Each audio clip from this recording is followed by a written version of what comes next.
Today, the House Republican Caucus is offering our spending plan for 2014-15. I'm asking your support for Amendment A08004 to House Bill 2328, which is the General Fund Appropriation Bill for the fiscal year 14-15. This is a balanced proposal which helps move Pennsylvania forward. Our committee members, our staff, and I have been in communication with Chairman Markozik and his staff throughout this process, and I look forward to working with Chairman Markozik and the members of the Democratic Appropriations Committee as we move this bill towards the finish line. This is a spending plan that formalizes the House priorities as negotiations continue, and also put the feedback we have heard from Pennsylvania citizens into a responsible, but most important, a sustainable budget proposal. This is a spending plan that once again makes record-setting investments in education and human services, as well as public safety. I have appreciated working with the members of this chamber on both sides of the aisle to craft this budget proposal. This is not the end of the discussions, and I'm sure the Senate will make some changes to this plan. But this is an important step forward to getting a fourth on-time general appropriations budget. As we all know, Pennsylvania has faced a series of economic challenges in 2013-14.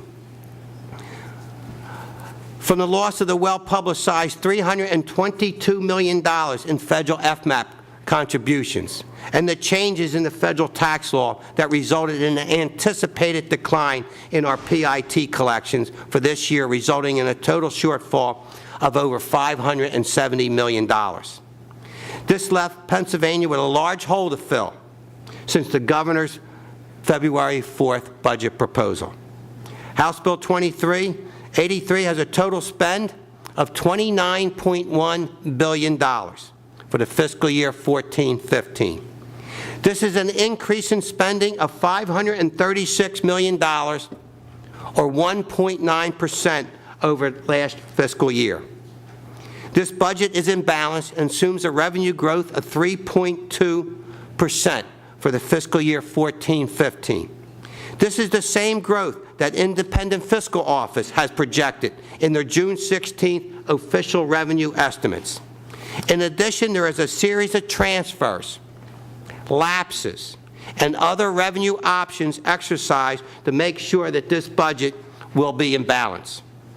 I am proud of the work that this committee has done, and I'm also very proud of its increases and our commitment to K-12 education. Keeps higher ed level funded, creates a new grant program for students seeking higher education, and appropriates more money to train new state troopers, and commits more money to helping the elderly, and most important, the disabled.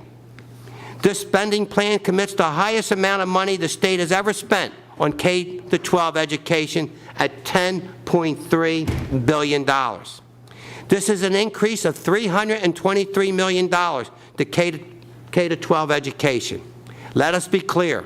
This is the highest amount that Pennsylvania has ever committed to K-12 education, even higher than the last few years, with a combination of state funds and federal stimulus money. This is a complete picture of our commitment to K-12 education. Included in this amendment is $70 million more for basic education funding.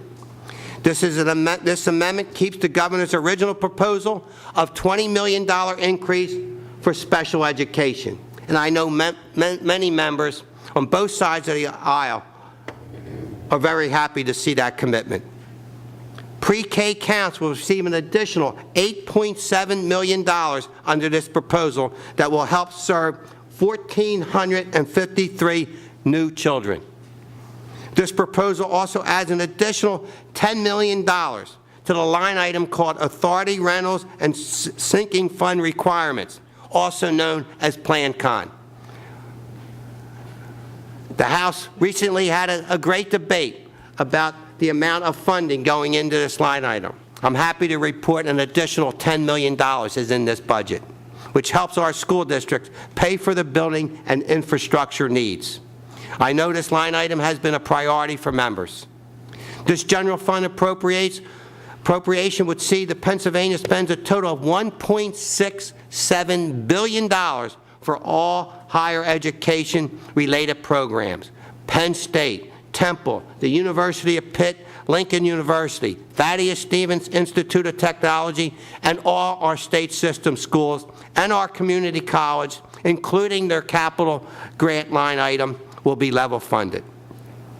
Pennsylvania state grant system will be level funded, but a new $5 million line item will be added that will be used to award middle-income students merit-based grants for a 2- or a 4-year degree at any Pennsylvania college, university, or technical school.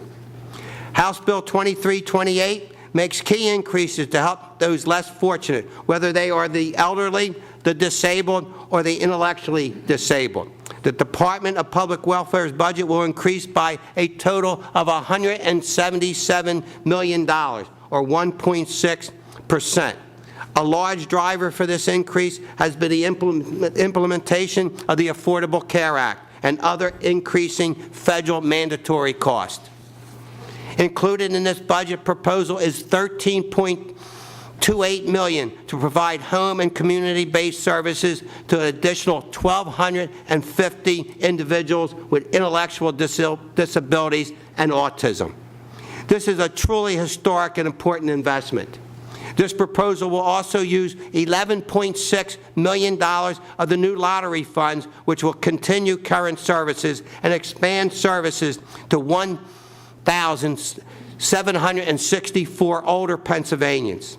House Bill 2328, as amended, also keeps the 10% increases for domestic violence and our rape crisis center line items that were originally proposed in the governor's February 4th budget. Making sure that our state agencies have the necessary funding to protect our environment is an important priority for this chamber.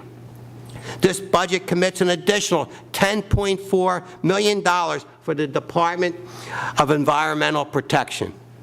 This increase breaks down to $1.9 million for environmental program management, $7.3 million for environmental protection operations, and finally, $1.6 million for the general government operations. I'm also pleased that this bill restores and level funds many of the line items that many members on both sides of the aisle of this chamber has championed for over the years. These line items include diabetes programs, regional control centers, epilepsy, biotechnology research, ag excellence, Pennsylvania preferred programs, and many others. These are line items that have been in the budget for years and fund some very important causes that touch the lives of our neighbors, relatives, and all over the Commonwealth. This is a solid spending plan that puts the priorities of our citizens first and makes sure we are being good fiscal stewards of taxpayers' money. This is a spending plan that adds important investments to education, human services, and public safety.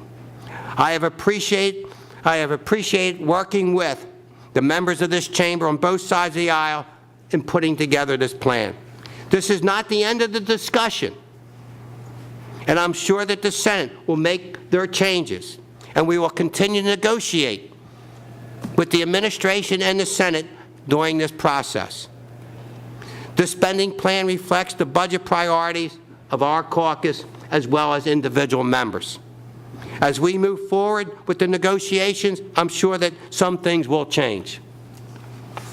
But this is another step forward in getting the fiscal year 2014-15 budget to the governor's desk by June 30th.